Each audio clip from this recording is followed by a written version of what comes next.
WWE versus TNA, aka WWE and TNA partnership. Basically, more crossovers. They was doing it all 2024, which is pretty cool to see. By the way, though, it's not WWE. It's WWE, but it's under the WWE umbrella. So NXT and TNA, more to say. Um, I highly doubt you're going to see main roster guys on TNA, but you will see TNA former TNA stars because Jordan Grace just had her last match against Tessa Blanchard. I heard that Josh Alexander had his last match. I forgot against who. I don't watch TNA that much. I only know little things. I'm aware of what's happening on certain stuff, but I forgot against who. But he just left, so they are pretty much dirty bound. They might be on NXT, you know, for a minute because people don't know none of these people. You got to keep this in mind. TNA is very interesting. They've been around a long time, and at one point in time, believe it or not, they was getting millions of views. This is around the Hogan era.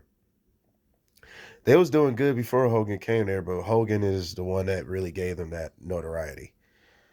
I'm sure everybody's been traumatized by TNA, like I was back in the day. Why you stopped giving a fuck about TNA? That's why they lost their entire fan base. And really hard, I mean, real hard TNA fans stuck around through 2015 until now. That's when everything went downhill. 2014 until now. I say even 13 until now. But TNA and WWE situation is very interesting. TNA and WWE situation is very interesting. Now, let's just do some history here. This is this feels like this 97, what is it, early 96 or 7 when ECW did their In Your House at Monday Night Raw. Uh and showcased their ECW style, that rabid, wild, crash TV content. And after that, you know what? Not even that long ago, WWE just completely changed.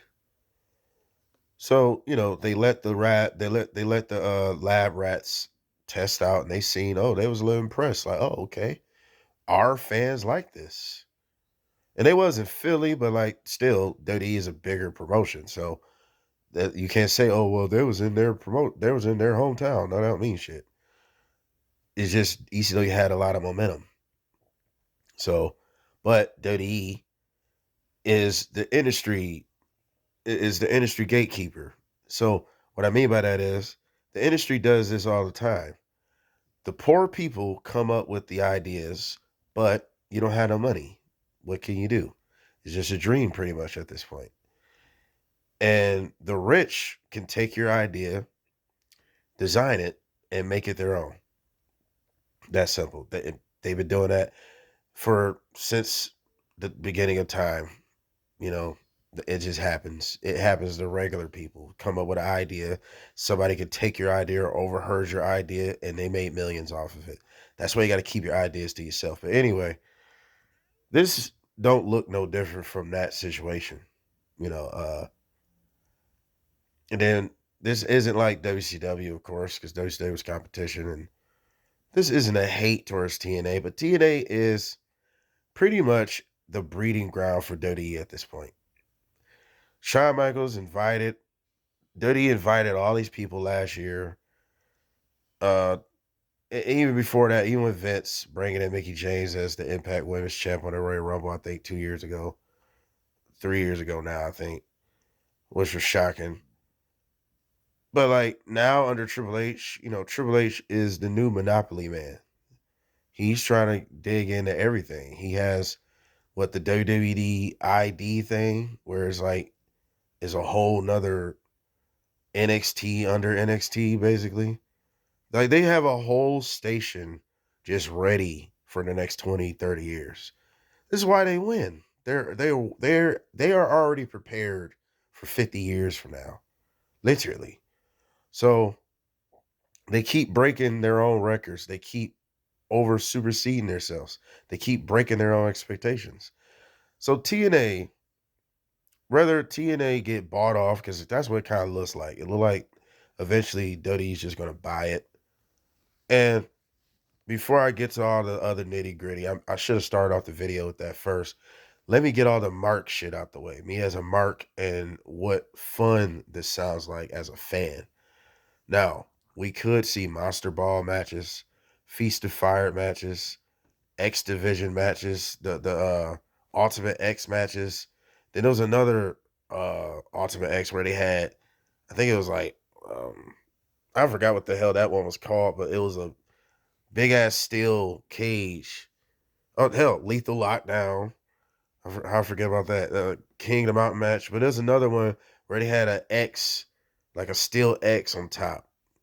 Just TNA was always doing just wild shit, trying shit that nobody else could do. We could see all those happening in the near future one of these days. Pay-per-views.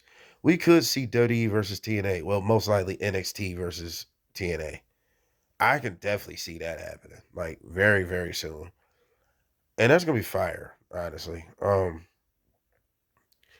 Their champions versus their champions and all that. But and then like, all the other stuff, let's say they bought the library, let's say if they did buy TNA, not only they'd be a part of Peacock, that'd be fun to watch, then they could probably on just imagine the video games. It's gonna be having all those TNA concepts that like over the years they just add some of them. Man, that'd be dope as hell on a video game. The six-sided ring could probably be used on a video game because they'll own TNA. They don't own it yet, but I see it coming. And honestly, as a fan, that'd be cool. But I do want TNA to exist. I mean, I'm surprised they exist now, to be honest with you, though. And TNA was been on life support for a long time. So this is a situation, though, back to reality. But this is a situation where Dodie offered their hand and Dodie and AEW, damn it, I'm all over the place. Dodie offered their hand while TNA was a sinking ship. And they said, please take us out of this.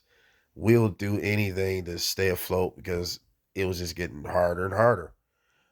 And thanks to WWE, TNA has gained some buzz, gained some notoriety. Um, so it's basically, hey, we scratched your back, now scratch our back. And in TNA situation, shit, they need it. WWE don't need TNA, at all. It's just a talent pool. There's more new talent. It's that simple. Same thing with ECW. Same thing with WCW. It was just, all right, we don't need WCW to make money. I think it would have been smart if you would have had certain things with WCW and EC. Well, they did bring back ECW though, WWE ECW. So they did make some money, I guess, off of ECW while it still had some buzz before they killed it though. And then they didn't want to do that with WCW. They was like, we'll just buy the library and make money off of that, do little shit off of that. We don't really care for it because it was competition. So they look at WCW the same. They look at TNA the same way they look at ECW. This is a small Ricky Dink company. And in this case, they don't have their superstar roster that they had. TNA had Sting and Kurt Angle walked through the door. They're former world champions. Kevin Nash was there. Scott was there. The Steiner brothers, Dudley's was there. Robin Van was there. Jeff Hardy was there. Jeff Jarrett, AJ Styles, the face of the company, Samoa Joe. So they don't have their all-star team. So they're not a threat by any level. They was never a threat even when Hogan was never around. They wasn't worried about that because they already knew Hogan and Bischoff and Russo, whoever else was running at the time. They already knew like these guys didn't run WCW well, so we're sure they're gonna fuck up TNA too, and then that's what they did.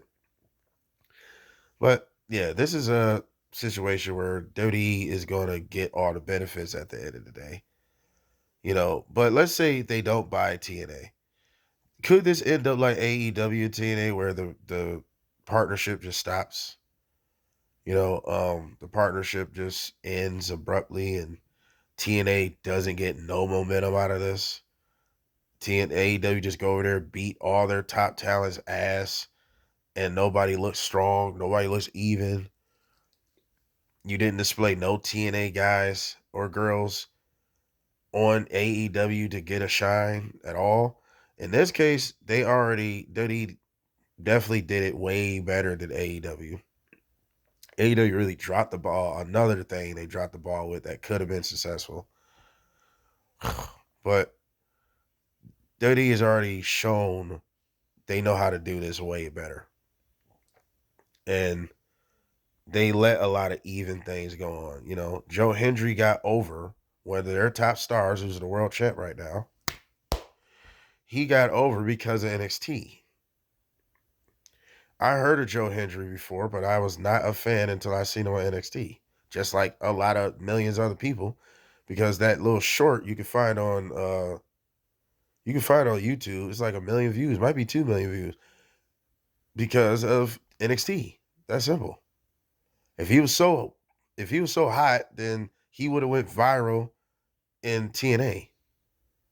Viral for them was probably 600K, maybe 700K on their YouTubes. You know, so WWE scratched their back. So, all right, we should be able to come in there and raise your talent roster. Take some of your ideas, take some of your concepts. Oh, well. And if the deal is basically TNA don't want to sell out, don't want to sell to them, then I think it's honestly only right WWE take shit. What you think this is? This is a business. We're looking for talent. We're always looking for new talent. So this is the WWE. And then who don't want to wrestle for the WWE if you're a professional wrestler? It's the biggest company in the world. It's the most eyes you're ever going to be in front of. Doesn't fucking matter if the viewership isn't high as it used to be. It's higher, it's light years from TNA. TNA, what, 200K, 100K? Those are fucking Rampage and Collision numbers. So, like, ain't nobody watching that to begin with. But thanks to the WWE involvement, some people care. Some people even give a shit about their pay-per-views. I even go check it out now. You know, because like I said, we was all traumatized by TNA because we really believed at one point in time. At one point in time, they were the number two company. They was the only number two company in America.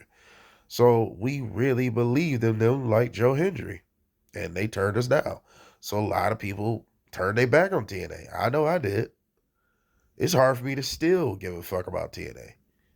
But they do got new talent I like Moose and Sammy Callahan, and no more Josh Alexander, no more Jordan Grace. I like Tessa Blanchard, even though she's a racist, what the crowd says. I mean, there's a lot of people racist in wrestling that I probably like, so I mean, it is what it is. But I even heard CM Punk said AJ Styles was a racist. I'm just saying. CM Punk, I believe, really said that. That's why you ain't seen him too on camera. But anyway, speaking of AJ Styles, you know, would it be a situation? Some of the look, Bobby Roode is an agent now, so I think he retired. But Petey Williams, my dude, Petey Williams, the Canadian destroyer inventor. Yeah, they call it Mexican destroyer, Japanese destroyer, doesn't matter. It's the Canadian destroyer made by Petey Williams. I just had to throw it out there. But you're not going to see him there, obviously. He retired too. AJ Styles. Will AJ Styles go back to TNA? I don't see that happening. I don't see that happening. So I'm not going to really hold my breath. It'll be fire if he did, just to, him versus Moose or something. Yeah, I will go watch that. You know, they don't have Joe, so we can't say Joe. They don't have Dales. So there's a lot of TNA guys. Oh, well, they got Motor City. But Motor City just left there not too long ago. So, I mean, I don't know what you really do with that. But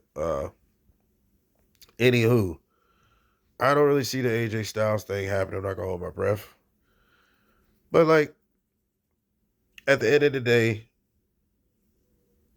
we know what this most likely is gonna end up being.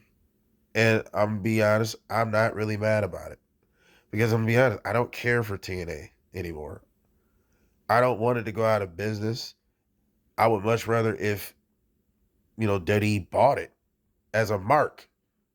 Now, without me being a mark, I do like the idea that TNA still exists, even though I don't really care for it no more. Because it's more competition, more wrestling companies, better the product, better is more places for people to go and shine. It probably can help the company to some degree, you know? That's the beauty about wrestling, even if it's at its lowest sometime, it's probably savable. The TNA is still probably savable. Obviously, WWE still sees something in it. Well, the talent, obviously, and some of the concepts they're going to start stealing. But I mean, at the end of the day, when the smoke cleared, TNA, their partnership's done, and they just go to separate ways and just stay mutual. And that'd be fire to me if they just stay mutual. But I wouldn't be mad if WWE bought TNA as well, though. I'm be honest with you. But it would just suck that it's no more TNA as TNA though. But at the end of the day, man, I guess it is what it is. I mean, ain't much more emphasis I could put on this. Of course, I got to mention also as a mark somewhat of the dream matches. I guess you call them, but it's not. I can't even say that because, like I said, nobody knows this roster of TNA on a higher level. That's why they go to NXT. You know, you're probably not going to see most of them on the main roster that yet until they're dirty contracted. But as TNA contracts, no, you're not going to see them on SmackDown or Raw because they're not known like that. AEW is a much bigger platform. That's why Penta is getting over because he at least was on the number 2 company in the world, which is AEW. And so, I mean, at the end of the day, we just have to wait and see. But this is ECW all over again, how I see it. And I'm honestly not even mad about it. I guess it just it's gonna end up the way it ends up. And we just got to just deal with it. That's grown man bars. Something I have to deal with, no matter how much fabricated lines I just said ain't gonna equal up to WWE's monopoly ship. Like, share, subscribe. We out.